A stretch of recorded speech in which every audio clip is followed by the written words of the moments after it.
Okay, so here we are again at the start of another topic. This time we're going to be looking at the Great Depression. The way that I've divided this material is, so we have the topic of the Great Depression itself and some of the kind of surrounding issues that were going on at the same time. And then we're going to treat the New Deal, which was Franklin Roosevelt's plan to address the problems of the Great Depression.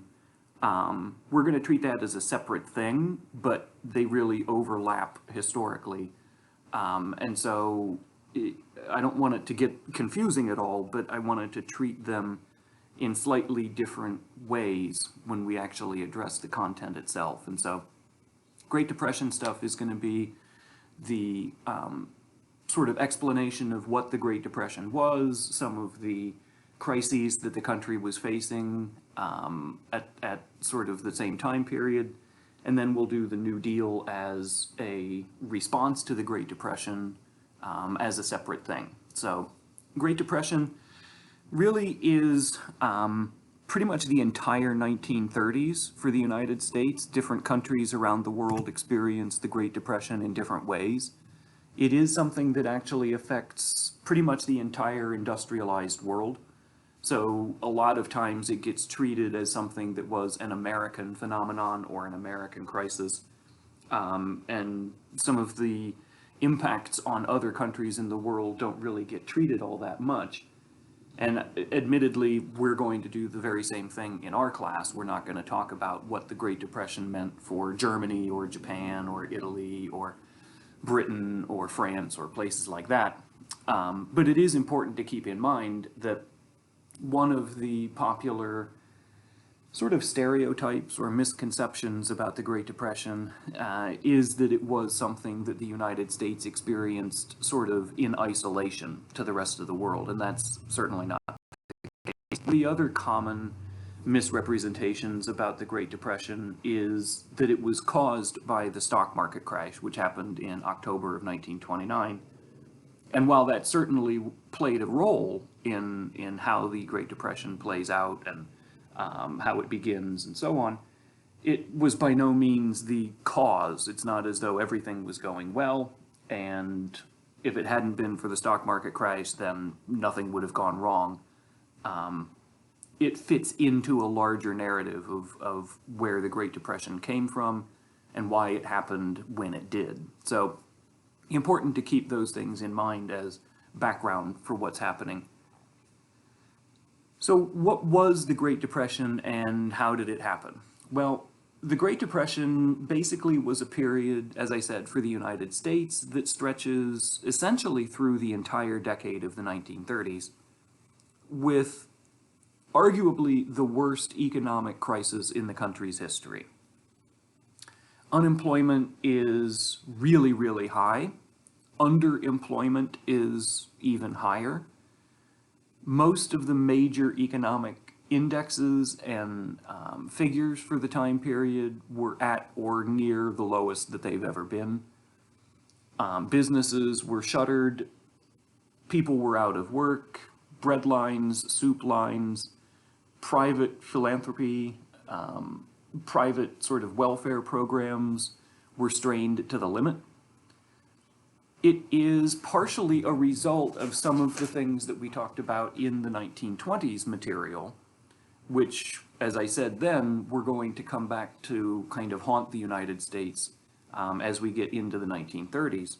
So for one thing, the economy in the United States was greatly consolidated around a handful of corporations and institutions. And what that means is if any of those institutions starts to struggle, it's going to have a big ripple effect for the whole economy.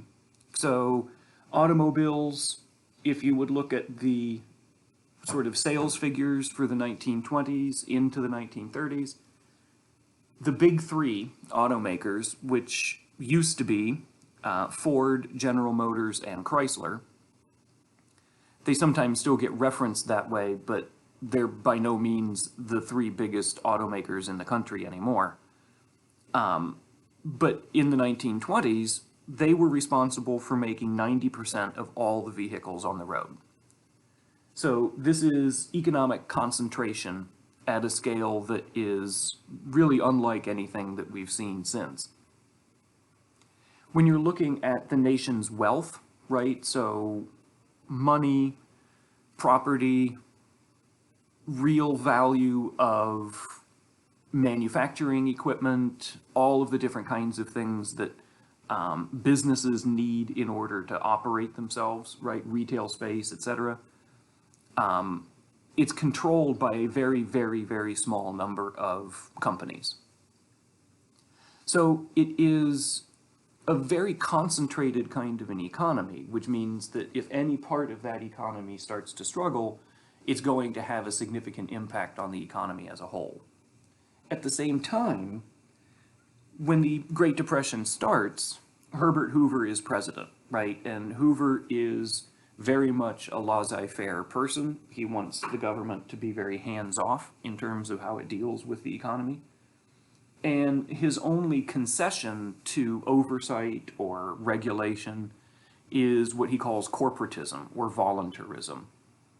Basically, this just means we're going to ask businesses to cooperate to self-regulate, right? To kind of police themselves to make sure that nobody in their particular industry is sort of overstepping their bounds. So there is no federal effort, no government effort at restricting monopolies or trusts.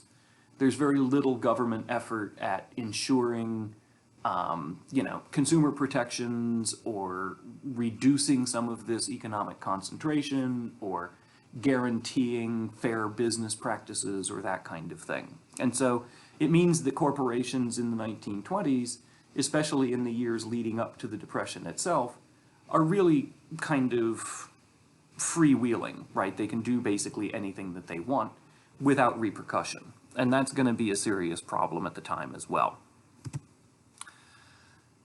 There is a lot of money in people's hands during the 1920s. There's the appearance, at least, of widespread prosperity. And one of the very popular ways that people begin to, I don't want to say spend their money, use their money, is by buying stocks. The problem, though, is the stock market gets kind of overheated in the 1920s. Lots of people are buying stocks, so it seems as though it's going to continue on this, never-ending upward trajectory. People will potentially make millions of dollars, stories get circulated in newspapers and magazines about a little old grandmother in, Des Moines, Iowa, who invested a little bit in the stock market and now is this millionaire. And some of the stories are true, some of them aren't, but there's this enthusiasm for stock market investment that drives the market up in a somewhat sort of unrealistic way. The market is not regulated. There's no agency of the government at the time that makes sure that brokers are actually selling stock that they own. There's no regulation in terms of unethical or sort of inappropriate transaction kinds of methods among people who are buying and selling stocks. Today there is. It depends on different administrations just how active the Securities Exchange Commission wants to be, but that varies. But that is a part of the government that doesn't come into existence until the 1930s, during the New Deal. So because of how expensive individual stocks are, people can't afford to buy them with cash up front, which is the normal way of buying stocks. And so what they do is what's known as margin buying. And margin buying is essentially, I pay a percentage of the value of the total amount of stock that I want to buy. So let's say I want to buy General Electric. And let's say General Electric is $10 a share. And I want 100 shares, right? Well, I don't have $1,000 to just pay for that. So what I'll do is I'll pay a percentage of that $1,000 cost and then hope that the rest of the value that I would owe can be covered as the stock value goes up, right? And so as long as the stock market is increasing in value, and as long as your individual stock is increasing in value, then you're all set because you can sell it down the road. You can hopefully make enough money to pay the amount that you didn't pay when you bought the stock initially. And ideally, you're going to get a little bit of profit that you can put in your pocket. So margin buying by itself isn't necessarily a serious problem. The problem comes when more and more and more people buy more and more and more stock with less and less actual money to purchase that stock in the first place. Margins in some cases during the 1920s were as little as 10%, right? Which means I would only have to pay, if I were buying $1,000 worth of stock, I would only have to pay $100 in order to have $1,000 worth of stock. And then the banks or the brokerage houses would be sort of on the hook for the rest of that money, right? The other $900. The other problem with margin buying is that some people don't even have the $100 to buy the stock. So they go to a bank and they ask for a loan, and the bank says, okay, well, what are you using as collateral for this loan so that you can have the $100 to buy the stock? And the people will put the stock up as collateral for the loan. So you have, in some cases, no actual money in the system because it is the bank loaning $100 to a person who is then buying $1,000 worth of stock. Automatically then that person owes $900 to the brokerage to cover the remaining value of the stock that they weren't able to pay for initially. And the person owes the bank the $100 margin amount plus interest because of the loan that the bank has given them to buy the stock in the first place. So it is very much a house of cards. And this is a crisis waiting to happen. And so when the market does crash, there is virtually no bottom for it to settle on because nobody has any money except for a very small handful of people. So the stock market has been going up and up and up through the 1920s. 1929, it's hitting all-time highs almost every day. That's not going to last. Eventually, people decide that the moment has come for them to cash out, right? It's just like when you're at a casino and you're playing blackjack or playing poker or whatever. You have to make the decision, I've won a lot of money, I can cash out now and take that money with me, or I can let it ride and hope that it's going to make more. So in October of 1929, investors start to say, I think that might be it, right? I think that's going to be the moment when I take my money out, pocket my earnings, right, and call it a day. Well, October 29th, which is my birthday, actually, so happy birthday to me, yay. Not in 1929, of course, I'm not quite that old. But October 29th, the stock market opens that day, it's a Tuesday, it opens that day and the bottom drops out. It is a horrendous day for the market. It's the worst single day in terms of percentage loss at the stock market. It's the worst single day in the market's history. Much of this is because the night before, lots of banks and brokerage houses are calling in those margins. In other words, lots of banks that have allowed people to buy large amounts of stock without actual money to pay for it those banks start to worry that the market is getting out of control.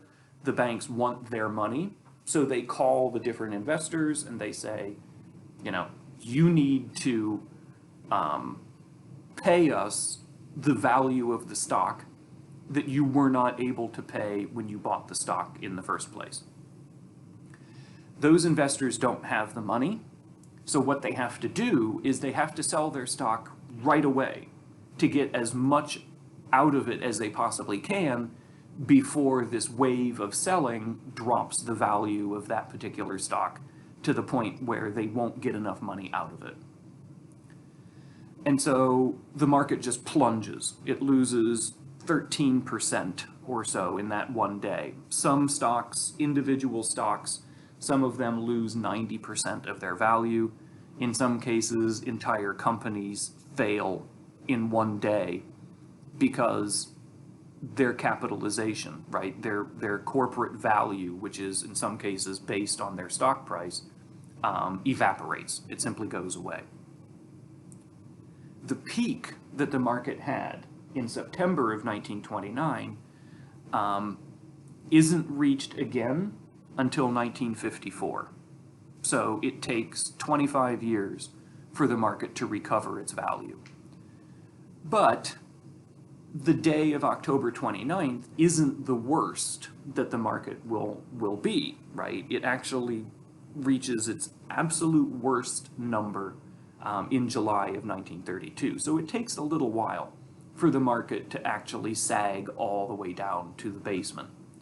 But this is going to be a tremendous shock to the system, and this is going to contribute to the Great Depression as a whole. It's not going to cause the Great Depression, because this alone wouldn't have been enough to send the country into that downward spiral that the Great Depression actually was. But it will definitely be a factor. So the stock market crash, how does it connect with the Great Depression? Well, it removes capital, right? It removes money from the economy.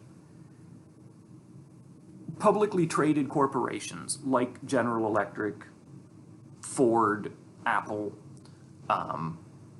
McDonald's, whatever, they sell stocks to investors, and the investors buy that stock. They're literally buying a part of the company, a small part of the company. And that company then will use the money that it raises by selling stocks for expansion, research and development, improving facilities, any number of different things. So when the stock market crashes, and individual stocks in particular lose a lot of money, that's going to take money out of the hands of those corporations, so they won't have that money as capital that they can use to operate their business. So that's a serious problem. It also means that investors are very, very nervous about the future. And so instead of investors pouring more money into the stock market to help these companies survive, it means that investors have decided, you know what, I'm kind of worried about things. I'm going to hold on to my money. Maybe I'll keep it in a bank. Maybe I'll keep it in my pocket or under my mattress. But I'm not going to put money into the stock market because I'm worried that I'm going to end up losing it. And so you end up having, like what happens in a lot of financial crises, this kind of downward spiral of contraction, right?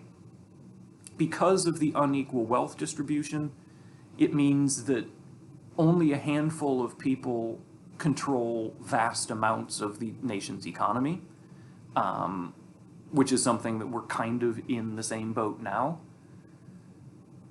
It means then that the broad majority of the population doesn't have the financial resources to weather a financial crisis, and it means that the broad spectrum of the population doesn't have the financial capacity to help the country pull out of that crisis. One of the other big things that causes the Great Depression is stockpiles of stuff. During the 1920s, people were buying tons of different things: radios, vacuum cleaners, refrigerators, toasters, cars, you name it. It was a period of widespread prosperity. It was a period of widespread buying on credit and installments. And it was a period of mass production of a lot of new kinds of time-saving appliances and technologies that had never existed before. The problem, though, is people buy their first ever refrigerator, and they buy their first ever radio, and they buy their first ever, toaster and vacuum cleaner, and you name it. Well, you only need a limited number of these things, right? You don't need 5 or 6 or 7 different toasters. And so companies during the 1920s were making toasters at a rate anticipating that they would keep selling the same number that they had in years before. Once people have enough toasters, they're not buying anymore. And once nobody is buying toasters, and the company keeps manufacturing toasters, it means then you have huge stockpiles of unsold and potentially unsellable merchandise. Well, if you have lots and lots and lots and lots of toasters in your warehouse, you don't need to make more toasters. And so you're going to fire people, right? Because your assembly line making toasters doesn't have to keep working because you've got plenty of toasters in your warehouse that you can sell when you need them. So people get fired. This means that those people then don't have money in their pockets, they're not getting an income, so they can't go out and buy vacuum cleaners. And so Hoover Company has to fire people because they don't need to keep making vacuum cleaners. And so all those employees for the Hoover Company that aren't getting a paycheck now because no one's buying their vacuum cleaners, all of those people can't buy cars. And so Ford has to lay people off because fewer people are buying Fords. And so you see this kind of domino effect that as these corporations restrict or kind of reduce their output, or in some cases shut down almost completely, it means that more and more people are unemployed. It means that more and more people are lacking that kind of purchasing power, lacking the ability to go out and buy things. And it means then that because they aren't buying things, some other company out there in the country somewhere is not going to be able to sell their product. So they're going to have to fire their employees who then won't have any money to buy some other product. And so it just goes on and on and on and on. And so that's going to be a significant problem and a very difficult one to try to reverse. So those are some of the fundamental causes of the Great Depression. There, you could do practically an entire semester's class on the Great Depression. And I am not an economist, I'm not an economic historian, and so I can't go into all of the nitty-gritty details of some of the economic factors that play into the Great Depression. But it is important to understand that there were significant kinds of things going on above and beyond the question of the stock market crash in October of 1929, although that was admittedly a significant factor in driving the country into the Great Depression.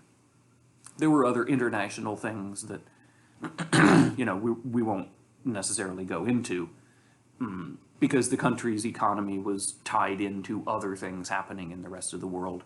And since the Great Depression was a global phenomenon, that's going to have an impact on the American situation too. So our next recording, our next session, we'll talk about some of the things that happen as a result of the Depression, right? So we've sort of explained where it came from and the very beginning stages, sort of the shock to the system in October of 29. And then we'll talk about exactly what comes next. And like I said, we're going to leave that as it is and then talk about the New Deal as a reaction to the Great Depression, right, as an attempt to kind of correct it and overturn it, we'll talk about that as a separate topic. And so that'll be the topic after the next recording about the Great Depression. So I hope everyone is doing really well out there.